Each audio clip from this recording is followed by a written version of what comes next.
모든 날이 흉흉할 거야. 자극적이고 끔찍할 거야. 막을 수도 없앨 수도 없을 거야. 이거 문동은한테 어떻게 했지? 성별만 남자로 바뀐 연진이가 나오는 글로리 시즌2를 시청하는 줄 알았습니다. 검사 출신 아버지는 생기부에 적어도 이 전학이라는 기록이 남지 않도록 한 거거든요. 생기부 작성이나 대학 입시에 굉장히 큰 허점으로 지금 되어 있는 거고요. 서울대는 그 학교 폭력 사실이 기재된 학생부를 보고도 그 입학을 허락했다 그런 얘기가 되는가요? 개별 사안이기 때문에 그 정확하게 그 정순신 그 변호사 아들에 대해서는 아직 파악이 안 됐는데 알겠습니다. 기본적으로는 네. 그걸 반영하도록 지금 돼 있습니다. 윤 대통령은 특히 일방적이고 지속적이고 집단적인 폭력은 교육 현장에서 철저히 근절시켜야 한다고 특별히 지시했습니다.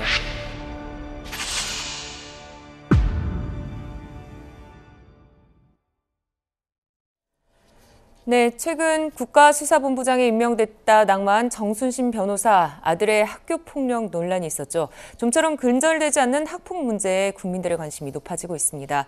정순신 변호사의 아들은 학교폭력으로 인한 조치 이후에 서울 소재 학교로 전학을 갔고 지난 2020년 서울대에 진학을 했습니다. 이현정 의원님, 네. 반면 피해자들은 어려움을 겪었다고요? 그렇죠. 이게 지금 사실은 이제 그 학폭 피해가 있으면서 피해자들 같은 경우는 트라우마가 오래 가지 않습니까? 네. 그리고 또 정신적인 피해도 꽤 오래 갔고 이제 그러다 보니까 이게 부조리가 사실은 국민들이 보시기에 마찬가지지만 가해자는 아무런 그 피해도 없이 다른 학교로 전학을 해서 서울에 있는 자기 집 인근의 학교로 전학을 해서 거기서 또 이제 서울대학교에 입학을 했고 그 서울대도 보니까 그 학폭 관련된 사안들이 반영은 됐지만 전체 성적이 뭐 했기 때문에 합격을 시켜줬다는 거 아니겠습니까? 예. 그리고 뭐 학교 잘 다니고 있고 지금 뭐 군대 갔다 오르는데 자 그렇다면 이 어떤 이 형평성에 있어서 과연 그는 피해자에 대한 피해 보상을 어떻게 해야 될 것인지 우리가 그동안 많은 학폭이 있었습니다.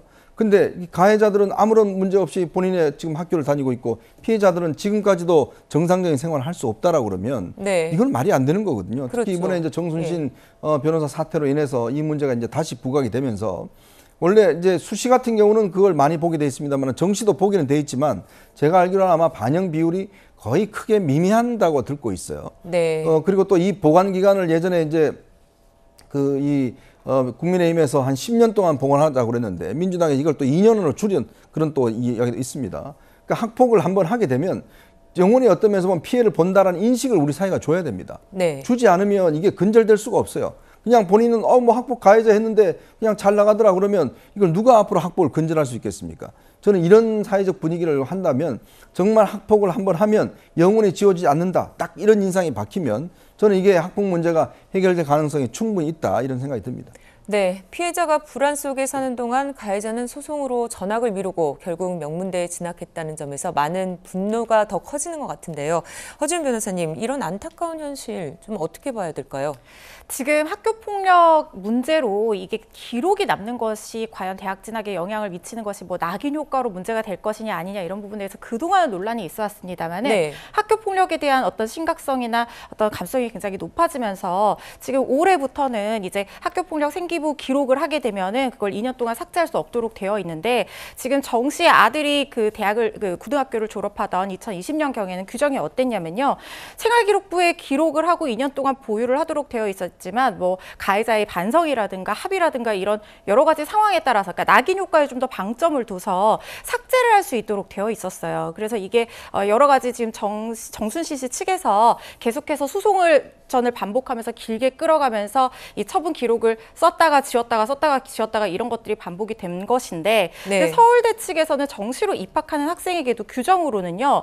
뭔가 생기부에 기록이 있었다, 학교에서 징계받은 어떤 기록이 있었다라고 하면 추가 서류를 요청할 수 있고 또 감점에 활용할 수 있다라고 규정이 되어 있어요. 그러니까 반드시 감점해야 되는 것은 아닌 거였거든요. 네. 그래서 감점을 했음에도 불구하고 이 수능 성적이 너무 높다 보니까 정시로 합격 커트라인을 넘었다라는 것인데 앞으로 이 부분에 대해서는 이 정시로 입학하는 학생들 경우에도 이 징계 기록이 어떤 입학 여부에 굉장히 영향을 미칠 수 있도록 어떤 좀 효력을 발휘할 수 있을 정도의 수준이 되어야 되지 않나 이런 생각이 듭니다. 네, 가해자인 정순신 변호사 아들은 당시 열렸던 학폭위에서 사과 대신 유감이란 표현을 썼다고 합니다. 참석했던 경찰관 목소리와 함께 제도 개선에 대한 이주호 교육부 장관의 얘기까지 들어보겠습니다. 그거 하나는 기억나는데 유감스럽다는 말을 한 거는 뭐 정치인이나 뭐 이런 분들이 사과를 표명할 때 쓰는 말로 들렸으면서 고등학교 또래 친구들이 사과를 할 때는 미안하다 이런 표현을 많이 쓰죠. 위기가 기회 아니겠습니까? 학교 문화가 달라져야 되죠. 학교 폭력 처분 받은, 그러니까 징계 처분을 받은 것이 수시에서는 크게 작용을 하지만 정시, 즉 수능 100% 정시에서는 반영이 지금 거의 안 되고 있다. 국민들도 관심이 많으시고 또 최근에는 뭐 공정성 이슈가 지금 크게 대두되고 있지 않습니까? 폭넓게 의견 수렴해서 3월 말에 나올 때는 좀 국민들이 좀 충분히 공감할 수 있도록 한번 만들어 보겠습니다. 네, 박성규 의원님 말씀하시죠. 네. 경찰관 얘기를 들어보면 기가 막혀요. 당시에 고등학생이 네. 사과라는 깔끔한 말 대신에 유감이라는 표현을 쓰거든요. 우리 허 변호사 계시지만 이거는 코치를 받은 거라고 봐요. 네가 사과라고 하는 순간 다 네가 뒤집어 써야 되니까 절대 사과란 말을 하지 마. 드라마 같은 느낌을 받았고요. 네. 유감이란 말을 썼는데 이게 국어사전에 보면 이렇습니다. 마음의 차지 아니해서 개인적인 생각이시니까 네. 섭섭하거나 불만스럽게 남아있는 느낌이라는 거거든요. 예. 자, 사과가 아니고 그냥 유감이에요. 나도 할 말이 많은데 그런 느낌이 있는데 나는 그냥 유감이다. 그러니까 사실 정치인이 쓰는 말이라고 경찰관이 얘기를 했지만 예, 그랬죠. 그런 표현을 쓴다는 것 자체가 당시에 그 국회의원, 그 재력이 있는 국회의원 딸인 모친 그리고 정순신 변호사가 그 아버지로서 이 소송을 1년간 끌고 가서 대법원까지 가지고 가지 않습니까? 피해자는 엄청난 2차, 3차 가해를 받는 거예요. 더 글로리 따로 볼 이유가 없었던 상황입니다, 이게. 네. 참 이게 유감스럽고요. 차제에 이런 부분은 확실하게 이번에 좀 클리어하지 않으면 제2, 제3의 정순신은 얼마든지 나올 수 있다고 봅니다. 네, 이렇게 서울대에 합격할 수 있었던 부분에 대해서도 논란이 나오고 있는데요. 100% 수능 점수만 보는 정시 모집이었다고 하지만 당시 모집 요강에 이런 내용이 있었습니다. 앞서서 허수연 변호사께서 잠시 말씀해 주신 내용입니다. 학내의 징계 여부 및 그 사유 등을 확인하기 위해 추가 서류를 요청할 수 있고, 그러니까 요청할 수 있다는 거고 감점 요소로도 활용할 수 있다. 이런 정도의 얘기입니다. 학교 폭력으로 강제 정학이라는 고강도 조치를 받았지만 어떻게 합격했는지 규명해야 한다는 지적이 나오는 이유인데요. 최준봉 교수님, 예.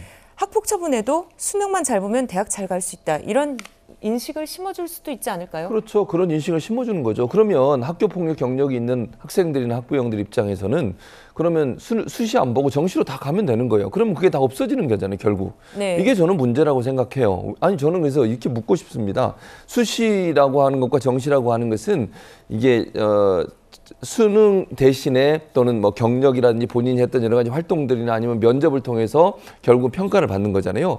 평가 방식의 차이인 거예요. 근데 평가 방식의 차이라 하더라도 문제가 있는 학생들을 입학하지 않겠다는 기준은 학교 폭력의 경험이 있느냐 없느냐, 경력이 있느냐 없느냐, 그런 일을 했던 사람이 그게 기준이라고 하면 그게 수시든 정시든 똑같이 적용이 돼야 되는 거 아닙니까? 아니, 정시에는 그게 감점 요소로 할 수 있다고 돼 있고 수시는 반드시 그게 적용되게 해놓고 이게 무슨 맞지 않는 규정입니까? 저는 이거 바꿔야 된다고 생각해요. 수시든 정시든 똑같이 이런 학교 폭력이라는 나쁜 일을 한 사람에 대해서는 입학 자체가 되지 않는다고 하는 것이 명확해져야지, 어떻게 된 게 정시에서는 수능으로만 보니까 우리가 어쩔 수 없었다라고 얘기하는 것이 과연 타당한 것인가? 네. 저는 아니라고 봅니다. 이렇게 피해자들에게 엄청난 트라우마를 가지고 피해자들은 2년, 3년 동안이나 대학도 못 가고 어떤 학생은 외국으로 나가버렸어요. 너무 힘들어가지고. 예. 이런 상황까지 만들어놓은 이런 상황을 만드는 학교 폭력 같은 경우는 엄단에 처해야 되고요. 더 이상 대학에 들어갈 수 없는 그런 낙인이 찍힌다고 하는 걸 명확하게 보여줘야 된다. 그렇지 않으면 이게 사라지지 않습니다. 그래서 네. 이런 부분들은 차후에 교육부가 수시든 정시든 동일한 기준에서 적용할 수 있도록 만드는 게 필요하다고 생각합니다. 네, 학교폭력 피해자에게 평생 상처를 남기게 됩니다. 그동안 적지 않은 유명인들이 과거 학교폭력 폭로가 나오면서 논란이 됐었는데요. 최근에는 트롯 가수 황영웅 씨가 자신의 SNS에 사과문을 올리면서 인기 프로그램에서 하차했습니다. 박성규 의원님, 이렇게 후폭풍은 계속되고 있네요. 황영웅 씨 문제는 지금 센세이셔널하죠. 무려 8명의 추가 피해자가 있었고 이게 학폭 문제를 넘어서서 데이트 폭력이었다. 술을 마시고 여자친구를 때렸다. 여기가 최악이라고 얘기하는 분들이 좀 많습니다. 네. 그래서 사실 이런 거는요. 어떤 방송사 이기주의가 작용을 했어요. 지금 녹화가 끝나서 방송된 분에서 1등을 달리던 후보 아닙니까? 그러니까 그랬죠. 끌고 간 거예요. 한 달 넘게 이 문제가 제기됐었는데 사실상 이 문제를 뭉개고 오다가 도저히 이게 이제 뭐 글로리 문제, 저 정순신 변호사 문제, 아들 문제 이런 게 터지니까 버티지 못하니까 하차를 시킨 겁니다. 시청률 지상주의에 빠지고 수익성에 너무 매몰되다 보니까 지금 이 학폭 문제가 과거 미투를 훨씬 뛰어넘는 사회적 의제와 아젠다가 된 거예요. 네. 그래서 그 이재영, 이다영, 뭐 국대 패밀리 남매, 거기 뭐 안우진 프로야구 선수 등등 줄줄이 지금 소환이 되고 있습니다. 물론 실력이 아깝고 우리나라의 체육 발전, 훌륭한 가수의 재능이 아깝다 이런 일부의 지적은 있습니다만 끊어낼 것은 끊어내야 되고 지금 이게 시대적 화두로 떠오르지 않았나. 그래서 오히려 지금 10대들이요 저런 걸 보고 좀 배웠으면 좋겠어요. 아, 내가 아무리 운동 잘하고 노래 잘하고 하면 뭐하나. 르세라핌 문제도 있었잖아요. 예. 내가 여기서 학폭하고 이런 문제를 일으키면 내가 평생 내가 하고 싶은 가수, 예능 활동, 스포츠 선수 다 미래가 끝장난다. 이런 교훈을 지금부터 좀 얻는 그런 사건으로 이게 작용을 한다면 그나마 좀 교훈이 되지 않을까 저는 그런 생각을 해봅니다. 네, 보면요. 많은 학생들이 스마트폰을 가지고 SNS나 채팅방을 이용해가지고 또 학교 폭력을 한다고 해요. 그리고 언어 폭력이 전체 피해 유형의 41%가 넘는다고 합니다. 허준 변호사님, 실제 학교에서의 실태는 좀 어떻습니까? 일단 사이버 폭력 지금 9.6% 화면에 나오고 있는데요. 이 사이버 폭력 9.6%라고 해서 쉽게 봐서는 안 됩니다. 왜냐하면 지금 아이들 또래 집단이 학교 안에서만 형성이 되는 게 아니라 SNS 상에서도 형성이 되고 있어요. 다 지금 스마트폰 하나씩 가지고 있잖아요. 그리고 사이버 폭력이 굉장히 또 위험한 이유 중에 하나는 만약에 이런 사이버상에서의 폭력을 가행위를 해서 처분을 받았다고 해서 분리조치가 이루어졌다고 하더라도요. 이 사이버 폭력은 물리적인 분리조치로 끊을 수가 없어요. 네, 그렇기 그렇군요. 때문에 이 사이버 폭력의 어떤 심각성 중요하게 생각해야 되는 부분이고 사이버 폭력 유형으로는 단체 채팅방에서 뭐 왕따를 시킨다든가 뭐 초대했다가 또 초대했다가 탈퇴시키고 이런 식으로 해서 밤낮을 가리지 않고 이어진다는 점에서 그 심각성이 더 큰 부분이기 때문에 또 이것이 오프라인상에서의 어떤 폭력으로 이어질 수 있다는 점에서 중요하게 생각을 해야 될 것 같고요. 네. 그리고 지금 언어폭력 41.5% 나왔잖아요. 예. 그런데 언어폭력이 굉장히 많은 비중을 차지하고 있는데 이걸 또 경시해서는 안 되는 게요. 지금 연구 결과에 따르면 어린 저학년 아이들이 언어 폭력을 하다가 시간이 갈수록 이것이 신체 폭력으로 이어진다는 그런 연구 결과가 있습니다. 아, 네. 그렇기 때문에 언어 폭력 41%는 지금 신체 폭력 14.6% 나와 있는데 이게 잠재적으로 봤을 때는 다 신체 폭력으로 이어지고 나중에 성인 범죄로 이어질 우려가 있다는 걸 보여주고 있는 거거든요. 이런 부분에서 우리가 좀 어른들이 생각하고 예방하고 또 엄벌에 쳐야 되는 어떤 기준들을 마련해야 될 필요가 있지 않나 싶습니다. 네, 이현정 의원님. 피해자에게 적극적으로 도움을 주는 제도적 장치 이런 것도 필요하지 않을까요? 그러니까 지금 오늘 그 윤석열 대통령이 이제 이런 부분에 대한 종합적을 지시를 했지 않습니까? 네. 아마 이주호 장관이 사실은 이제 학교 폭력 문제에 예전부터 꽤 관심이 많아서 그 제도적으로 만든 그 역할을 했습니다. 네. 아마 이런 부분은 지금 이번 사태를 계기로 해서 정말 학폭 피해자들이 이제 한번 하게 되면 이거 본인이 진짜 앞으로 말씀해 주신 평생 하고 싶은 일을 못 한다라는 이제 그런 효과를 줘야 되고요. 또 내부에서도 이것에 대한 좀 각인 효과는 좀 분명히 필요할 것 같습니다. 그리고 또 대학 입시 과정도 보면 지금 서울대의 대답을 보면 지금 애매한 대답들이 많아요. 왜냐하면 네. 이게 뭐 지금 수시와 또 정시가 뭐 다르다 뭐 등등 학교마다 어떤 자율적으로 하겠지만 그러나 분명히 저 피해는 어떤 이 손해는 줘야 되는 거거든요. 페널티는. 그런 부분에 있어서 학교의 입시의 어떤 제도적인 이 반영 문제 이것도 저는 이번을 계기로 해서 반드시 마련돼야 된다. 요즘요 정말 이 학부모들 이야기 들어보면 네. 학폭이 여간 심각한 게 아닙니다. 선생님들도 요즘은 체벌할 수 있는 권한 이게 학교에 없기 때문에 굉장히 심하다고 말씀드리겠습니다.